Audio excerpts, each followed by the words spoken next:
El horno y el ceramista. El ceramista no puede prescindir de los hornos, es decir, sin horno no es cerámica. Estaríamos hablando simplemente de barro modelado. Un horno es un dispositivo, un artefacto y una herramienta que genera calor, manteniéndolo en su interior en uno o más compartimientos cerrados. Requiere de la combustión para la generación de calor. La combustión es un proceso exotérmico de liberación de energía en forma calórica. La alimentación del fuego y del calor se produce a través de la combustión. Existen 4 tipos de combustiones: por electricidad, leña, a gas y a carbón. Los hornos requieren de respiración o ventilación para su mantención. El aire caliente en circulación es lo que permite la cocción de la cerámica, proceso conocido como quema. La ciencia y arte que estudia los hornos es conocida como la fornacología. Un horno se compone de 3 partes básicas y fundamentales: hogar, cenicero o boca, que es donde se deposita y produce la combustión, y se acompaña de una placa rompellamas de material refractario; cámara de cocción, que es donde se depositan las piezas de cerámica; y la chimenea, donde sale el humo y los sulfatos tóxicos. Debe existir un tiraje para oxigenar, liberar el humo y regular la temperatura. Existen 3 tipos de hornos según tiraje: tiraje ascendente o directo, descendiente o invertido y cruzado. El calor es lo más importante en un horno. Existen 3 tipos básicos. Conducción, que es cuando se comparte el calor de molécula a molécula, es lento y no ocurre frecuentemente. La convección, que es donde se genera una atmósfera de calor en constante movimiento, es el que más calor produce y mantiene dentro de un horno. Y la refracción o radiación, que es donde todas las piezas irradian calor. Al ser refractarias, absorben y emiten calor a su entorno. El aspecto primordial que debe considerar la construcción de un horno para cerámicas es la característica de ser aislante térmico, es decir, que no permita que el calor escape de su interior y se mantenga dentro de su estructura. Debe ser poroso además, recubierto con una pasta con texturas ahuecadas y pequeños espacios que almacenan el aire, lo que permite la oxigenación y el incremento de la temperatura. Existieron varios tipos de hornos a lo largo de la historia de la humanidad, pero no nos centraremos en especificidades, sino en su morfología y forma de funcionamiento. Las quemas primitivas eran en base a excremento y arcilla en una fogata común. Posteriormente se realizaron en forma de parrillas y en hornos abiertos en forma de agujero o hueco en una zanja que se forraba en piedras que se calentaban en el fuego antes de colocar los alimentos. Si bien no era un horno como tal, sus primeros usos fueron hacia la cocina de alimentos, no evitando así la utilización de estos para la cerámica. Los hornos egipcios y babilónicos de hace más de 5000 años de antigüedad incorporaron una capa de adobe en forma de campana, lo que permitía una cocción bidireccional por arriba y abajo, y representó una innovación en la forma de cocción de los alimentos y cerámicas. Los moros u horno moruno. Se le conoce también como horno moderno, que viene del árabe, hoy conocido como sinónimo de viejo o antiguo. Moro es una denominación popular española para los inventos árabes, como en América sería los gallegos hacia los españoles de Galicia. Hago esta distinción por la utilización material. Este horno se componía de piedra, ladrillos y barro, poseía una forma cilíndrica. Su fuego era alimentado con carbón vegetal en la parte inferior ahuecada y cocina.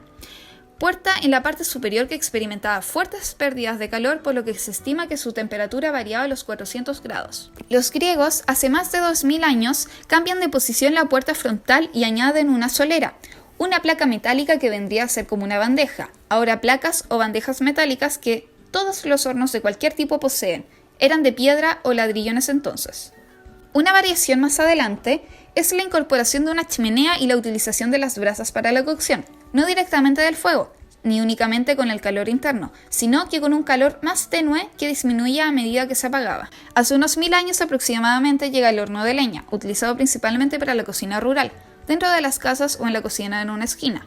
Eran de piedra o adobe en forma circular en una bóveda curva, que facilitaba la circulación del aire caliente en su interior.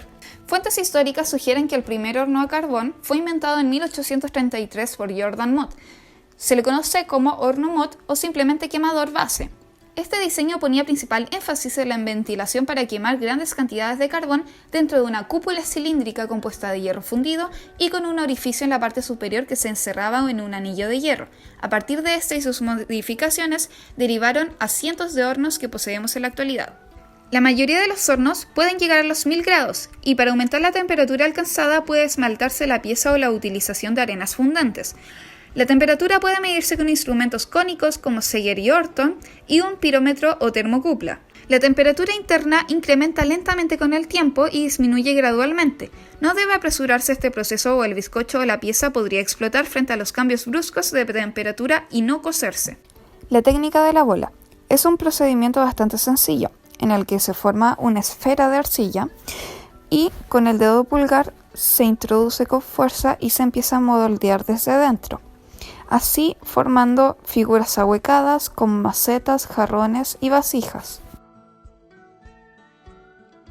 En esta pieza la he trabajado en su tamaño miniatura por ser la primera vez que utilizo un engobe de sulfato de cobre.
Horno de latas. Para esta ocasión he tratado de imitar el horno de aserrín en una forma mucho más artesanal con latas, en la que en la lata pequeña se introducen las piezas de cerámicas a cocinar. Alrededor de la lata pequeña se deposita carbón, pastos secos y cualquier otro tipo de combustible inflamable que pueda permitir la generación de fuego y calor. Posterior al aumento de temperatura y la generación de la llama, se cubre con una lata grande para permitir el encierro del aire caliente y su circulación. En este video podemos apreciar parte de su funcionamiento, en el cual por su elevada temperatura alcanzada derivó en el quiebre de algunas de las piezas cerámicas.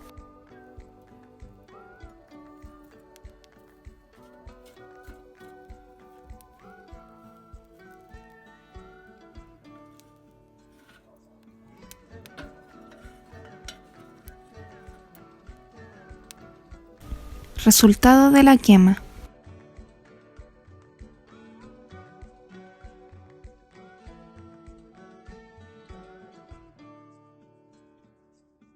Laboratorio de Técnicas y Procesos 4, Moldes y Matrices Cerámicos, DIS 417. Profesora Moira Gubernatis Zimmerlin, alumna Alice Stephanie Saavedra Ojeda. Escuela de Diseño, Universidad de Valparaíso, Chile.